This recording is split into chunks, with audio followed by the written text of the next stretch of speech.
வெற்றிவேல் முருகருக்கு அரோகரா. Welcome to village health info channel. உங்கள் வாழ்க்கையில் ஒரு அதிசயமான மாற்றம் வரணுமா? அதுக்கு நீங்கள் என்ன பண்ணணும்னா, செவ்வாய்க்கிழமை ஒரு மங்களகரமான ஒரு நாள். செவ்வாய்க்கு மங்களன், பூமிகாரகன் என்றெல்லாம் பெயர் சொல்லுவாங்க. மங்களம் இருப்பதால் தான் அந்நாளில் தொடங்கும் எல்லா செயலுமே சுபமாக இருக்கும். அதனால தான் மங்கள்வார் அப்படின்னு சொல்லுவாங்க. செவ்வாய்க்கிழமை ஒரு பொருளை நம்ம தானமாக கொடுத்தோன்னா நம்ம வாழ்க்கையில் இருக்க எல்லா கடன் தொல்லையும் நீங்கி நம்ம வாழ்க்கையில் செல்வ வளம் பெருகும். செவ்வாய்க்கிழமைன்றதே ஒரு ரொம்ப ரொம்ப ஆஸ்பீஷியஸான ஒரு நாள். ஸோ இந்த செவ்வாய்க்கிழமை நம்ம இந்த தானம் செய்கிறது மூலமாக வாழ்க்கையில் செல்வந்தனாகவும் பெரிய பணக்காரனாகவும் மாற முடியும். அதே போல் நல்ல ஒரு பதவி பட்டம் இதெல்லாம் கிடைக்கும். சொந்த வீடு கட்டி வாழ்வதற்கான பலன் உங்களுக்கு கிடைக்கும்.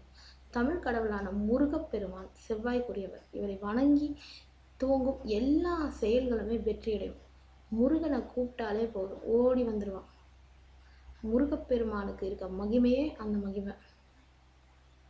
செவ்வாயையும் முருகப்பெருமானையும் பூமாதேவியையும் வழிபட்டு செவ்வாயில் மங்கள பொருள் வாங்கினால் பன்மடங்கு பெறுவதோடு எல்லா சிறப்புகளும் நம்மை தேடி வரும். கடன் வாங்கியவர்கள் கடனை திருப்பி கொடுக்கறதுக்கு நம்ம இந்த செவ்வாய்க்கிழமையை யூஸ் பண்ணிக்கலாம். செவ்வாய்க்கிழமையில் நம்ம கடனை திருப்பி தரும்போது வெகு சீக்கிரமாக நம்மளுடைய கடன்கள் அடைந்து போகும்.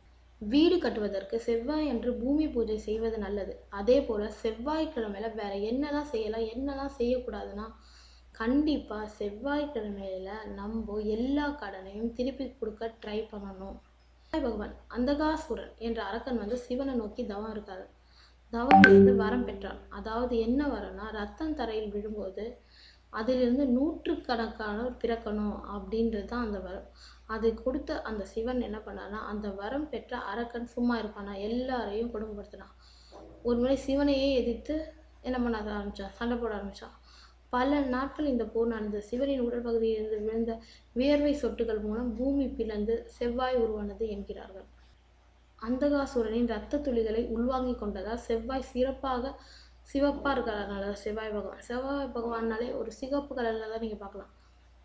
அதனால தான் செவ்வாய் பகவான் பூமாதேவிக்கும் மகான் விஷ்ணுவுக்கும் மகனாக பிறந்தவர் அப்படின்னு சொல்லுவாங்க. மங்களத்துக்குரிய மங்களகாரகன் குஜன் அப்படின்னு சொல்லுவாங்க.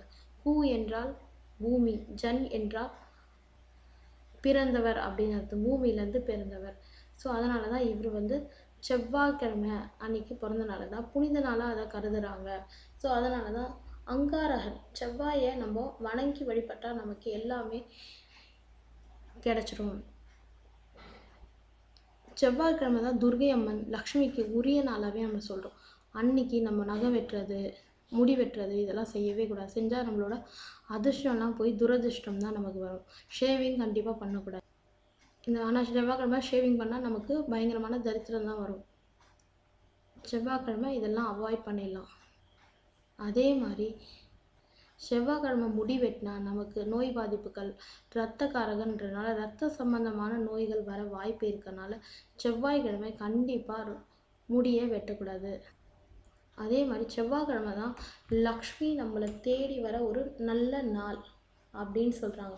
அதனால் இந்த செவ்வாய்க்கிழமையில் நம்ம வீடு துடைக்கிறதோ ஒட்டடை அடிக்கிறதோ விளக்கு துடைக்கிறதோ செய்யவே கூடாது. அப்படி செஞ்சால் நம்மளை விட்டு லக்ஷ்மி போயிடுவாங்கன்றது அர்த்தம். ஒரு நாளில் பணத்தை தானமாக கொடுக்க மாட்டார்கள். இந்த நாளில் பணத்தை கண்டிப்பாக தானமாக கொடுக்கக்கூடாது. கடன் அடைக்கலாம், பட் தானமாக நம்ம கொடுக்கக்கூடாது. அன்றைய தினம் மட்டும் உப்பு தயிர் கூட தானமாக தரவே கூடாது. அப்படி தந்தால் மகாலட்சுமி நம்மளை விட்டு போயிடுவாங்க. ஏன்னா அதில் தயிர் இந்த மாதிரி ஒயிட்டான பொருள் எல்லாம் மகாலட்சுமிக்கு ரொம்ப பிடிச்சமான ஒரு விஷயம். செல்வ வளம் தரும் துவரம் பருப்பை தானமாக செவ்வாய்க்கிழமை தரணும். அப்படி தானம் தந்தால் நம்மளுடைய கடன் பிரச்சனைகள் எல்லாமே தீர்ந்து நமக்கு எல்லா வகையிலுமே நன்மை கிடைக்கும். ஸோ இதை குறைந்தபட்சம் 9 வாரங்கள் தொடர்ந்து நீங்கள் துவரப்பருப்பை தானமாக கொடுத்துட்டு வாங்க. தாமிரம், குங்குமம், செம்பருத்தி, மிளகாய் இதெல்லாம் கூட நீங்கள் ஒரு அனாதாசிரமத்துக்கு தானமாக கொடுக்கலாம். ஸோ இந்த மாதிரி கொடுக்கும்போது இதனால் செவ்வாய் பகவானும் மகிழ்ச்சி அடைவார், முருகப்பெருமானும் மகிழ்ச்சி அடைவார். ஸோ இந்த மாதிரி நீங்கள் தானம் கொடுக்கும்போது உங்களுக்கு வாழ்க்கையில் எல்லா வளமும் எல்லா நலனும் கிடைக்கும். செவ்வாய்க்கிழமையில் மௌன விரதம் இருந்தால் ரொம்ப நல்லதுங்க. செவ்வாய்க்கிழமையில் மௌன விரதம் ஏன் இருக்கணும்னா, எந்த விவாதத்திலும் ஈடுபடாமல் இருந்தால் அது ரொம்ப நல்ல விஷயமா அமையும்.